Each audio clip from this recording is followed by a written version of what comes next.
Eamon Khan here for Seconds Out with Callum Simpson. Out again, 7th of June against Ivan Zucco for the European title. Callum, good to see you. How's life? Yeah, straight back out. 3 months. Yeah, life's great, mate. Life's great. Enjoying it, training hard. Ready for my next fight. Yeah, finally announced today. Myself and a couple of the other reporters in the scene were talking about how you've got a fantastic temperament of, I guess, when the spotlight burns brighter as it keeps getting. You don't seem to be fazed. You don't seem to be searching for celebrity status or anything like that. You're very much feet on the ground and able to take it in your stride. What would you say is the reason for that? I don't know. I'm just a normal lad, really, working class lad. Everyone asks me, "Oh, how's life changed since you got famous and stuff?" But yeah, just normal. To be honest, I still train every day. Still do the same things every day. Just go see family, friends, just like normal people do. There's nothing that's changed, really, mate. Everything's just the same. Do you then get the idea of like you're able to sell what 7,000 tickets it was last time, you're now gunning for 15,000.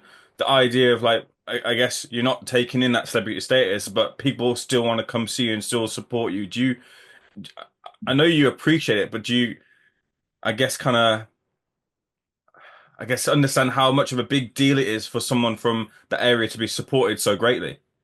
Yeah, I don't think that's in terms of like a celebrity status. I think it's just, I think everyone, especially Barnsley, South Yorkshire, they just see a local lad, nice lad who's trying to, come up the hard way, trying to do well. And, it's nice that, and this, like I say, I do the tickets myself, I deliver tickets, and they see that I'm genuine.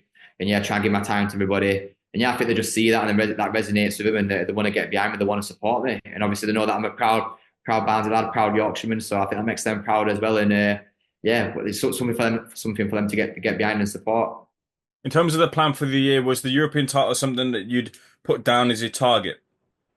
I've always said I want to win a European title. It wasn't obviously I wanted by the end of this year to be a European champion. Hmm.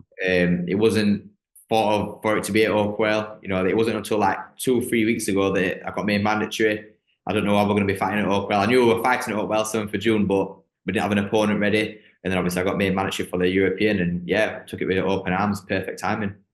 Tried to find some comments or statements from your opponent Zuko, and he mentioned on his Instagram that he's been training at high altitudes, obviously getting ready for someone of your stature in the game. What have you changed or added to your game to get ready for Zuko? Any particular game planning for him? There's nothing in terms of training we're going to be changing. I think I've always, if you watch all my fights, particularly the Chile fight where I did my first 12 rounder, and I'm extremely fit. My conditioning's world level, I'd say already. And so yeah, I think with Zucco, it's just obviously it's southpaw, so we've done a bit of film study, we've got a bit of a game plan strategy together already, and yeah, it's gone great already. The last 2 week of camp, everything's kind of clicked straight away.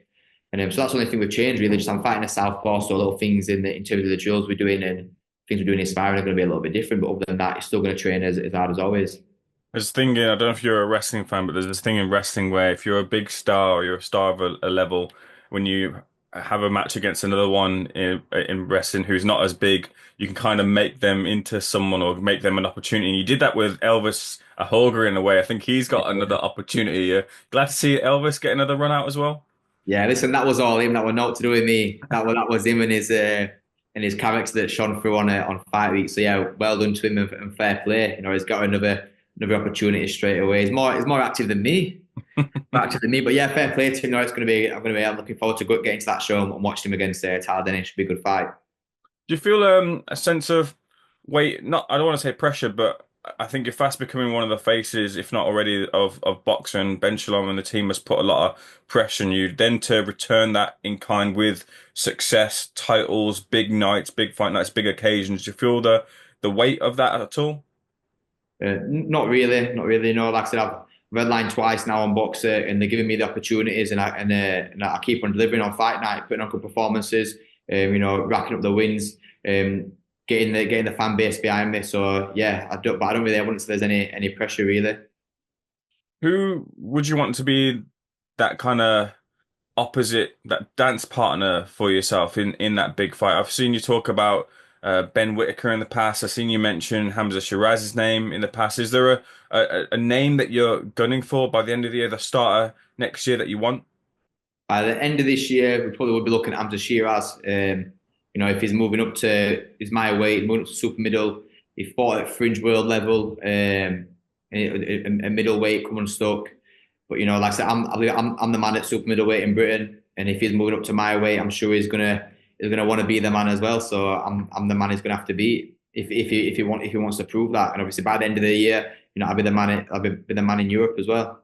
Yeah, I mean the European title gets you ranked across all the governing bodies, so I mean that title assault really starts, and the prospect of bringing a world title back to Barnsley Oakwell Stadium, do you feel is high on your list too? Yeah, definitely, mate. I think I'm already ranked top 10 with three world governing bodies. And, after I beat Ivan Zucco for the European and then, defended at the end of the year, there's no reason why next year I should be fighting for world titles. By the end of next year, I want to be I want to be fighting for a world title, definitely. Do you think you can draw Canelo over to Barnsley? Would have thought so, I think in 4 fights' time, if he's still got the titles, we can do it. It can get Oakwell sold out, even bigger capacity next year. I'll be a much bigger name. He's obviously still going to be a big name. If he wants to come over to Oakwell, we can happily do it there. Yeah, sell the stadium out again. Just talking about Hamza Shiraz, what have you made of his latest outing? It was a defeat for him, but a lot of kind of conversation about where he could have been in the picture had he got the victory. Yeah, I didn't actually watch his last fight. I was at the show, but yeah, when his fight was just about to start, I went off to get a bit of food. So yeah, I didn't watch the last fight. But when I came back in, I just saw Turkey walk past me looking fuming. So I don't think it went too well for him. But yeah, obviously the only fight I've watched as well is the one against Bradley Skeet, which obviously was controversial. I've seen a few highlights of him and stuff. So yeah, I don't really not really seen too much of him. But again, that's a fight that I'd be happy to take. You and Ben, of course, you mentioned the prospect of taking on Ben Whitaker. You and him are sort of, I talked about you kind of being grounded on your feet, and he's a bit more, I guess, braggadocious. Maybe he wouldn't mind me saying, got a little bit more of an ego about him than you have. It seems like those you two would be like a two perfect dance partners in that sense. But I mean, you'd be backing Liam to get the victory you feel he deserved anyways. But should he come through, Ben Whitaker, with the victory, that's someone that you'd put high on your list as well? Yeah, I'd definitely fight Ben Whitaker. I've told Ben Shalom that boxer that for since I first signed a boxer, but yeah, they're going to keep him well away from me, and they do right. What has Ben said about you and the prospect and you and Whitaker, sorry. Ben Shalom, Hmm. yeah, we're going nowhere near each other. Oh, fair enough. Interesting. How much longer do you feel you'll stay at super middleweight for then? Because obviously he's at light heavy. I'll stay at super middleweight as long as I need to, as long like I said, I make the weight very like easy at the minute, and I want to become a world champion at super middleweight. Keep up the division, solidify myself at the weight, and then I'll move up to light heavy. So whether it's a year, 18 months, 2 year, 3 year, we'll see. But yeah, then I'll be more definitely want to finish my career at light heavyweight. Couple more things to ask you about before I let you go. Of course, I imagine you've had this question quite a bit with a big fight coming up in the UK in the grudge match in the form of Chris Eubank Jr. and Conor Benn.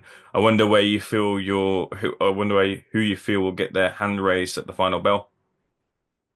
I'm gonna at first I thought Ben, just from his like tenacity and his the energy that he gives off, but that doesn't always win. It's a boxing match at the end of the day, and I just feel that Eubanks, obviously a lot bigger. I feel like the weight advantage, and he's fought at much higher level, and for that reason, I think that Eubank could probably win on points. Who's winning in the war of words between Ben Shalom and Eddie Hearn? Um, I'd have it.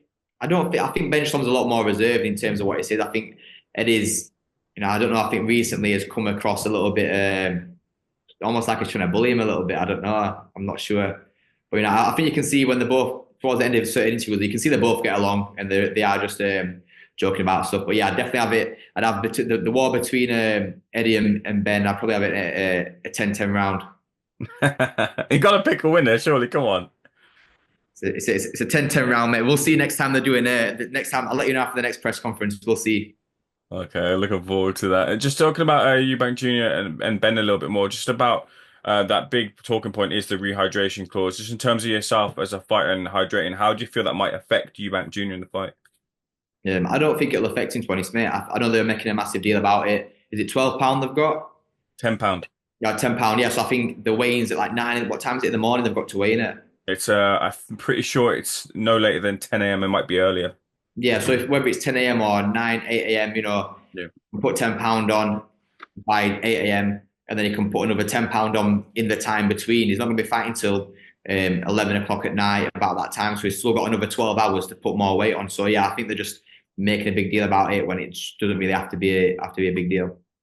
I want to take a moment to talk about Jasmina Zapatožná, who you're supporting in a outing last at the Royal Albert Hall, and she was obviously got another scalp on her record in the form of Chloe Watson. But what do you feel is next for her?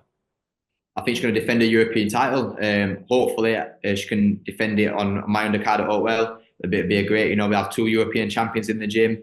We've got another lad, Corey O'Regan, fighting for a Commonwealth in 2 weeks as well against Jack Rafferty. Hopefully, get more and more champions in the gym. Yeah, but no, she performed great that night. One of my stable mates. You see all the hard work that goes in, all the dedication. Behind closed doors. So yeah, we're great to share that experience with them all. I'll leave the final word with yourself. Message to your fans, message people watching this interview. Where can they find information about coming to your next fight out against Ivan Zucco on the 7th of June? Yeah, if you just keep a lookout for my Instagram, I'm always posting details up there. But if you sign up to Boxster for pre-sale tickets, I think they're going on pre-sale exclusively to Barnsley season ticket holders on Wednesday. Or if you want to drop me a message, DM, and I'll sort a physical ticket out for you. Save them service charge, admin fees. Fair play. Top fight and saving you a couple of pennies as well too. Yeah. Callum, pleasure. Thank you for speaking seconds out. Looking forward to speaking to Thank you you. very Good soon. man.